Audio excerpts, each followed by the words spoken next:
Hey there, my name is Jack Folwell, and today I'm going to be a guide through the short presentation on science, government, and science and government.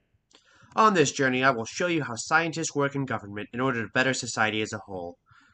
From climate change affecting the entire world and needing architects to solve it, to coronavirus wreaking havoc in every nation, to even matters such as nuclear power and better ways to manage energy across the globe.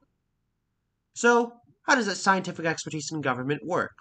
It's a rather complicated subject, so I'll give a very quick overview. As we all know, the government is split into three branches: the legislative, the judicial, and the executive. For this topic, we will primarily focus on the executive side of the government. Within the executive branch, there is the bureaucracy, which is where most of the scientific experts and advisors within the government reside. As an aside, I think it's important that I note that there are scientists in the other branches too, but they are less prevalent and not as important for this discussion. Anyways, let's take Bob. Bob's the president. As the president, Bob oversees a whole lot of scientists doing their jobs. All of a sudden, boom, disaster hits, and Bob has to make sure America stays safe. What do we do? What do we do? Enter Tony, Bob's top expert on the subject of the disaster. Tony says we should address the matter like this. It's an amazing solution. But does Bob listen? No, of course not, because Bob is a politician. Now, there are many different kinds of scientists in government, from the aforementioned advisors who drive policy, to engineers, physicists, and astronauts in NASA, and even to meteorologists who help inform the public in the National Oceanic and Atmospheric Administration, or NOAA.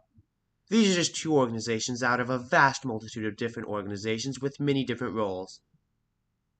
Historically, there have been different instances where scientific experts have influenced public policy. For example, during deliberations on nuclear power, scientists across the globe argued for and against the new form of energy, with some nations even organizing debates on the subject. Perhaps more relevantly, climate change is an international issue that every government in the world has their eyes on, with some of the most competent scientists working on a solution and creating a game plan. While many nations are reluctant to adopt the suggested policies, hopefully it's a good indication of things to come. More recently, coronavirus rocked the worldwide perspective on government officials, requiring cooperation both between and within nations, led by some of the best virologists and other scientists the world has to offer. Why is this important, you might ask? Well, that's simple. These are a very select few scenarios out of the wide spectrum of scientific issues that a government faces. Just like it's important to have other civil literacies, it is important to know how science plays a role in government. So, next time you see a complicated issue our government is dealing with, you know what's truly behind it all. Thanks for watching. I'm out. Have a great day.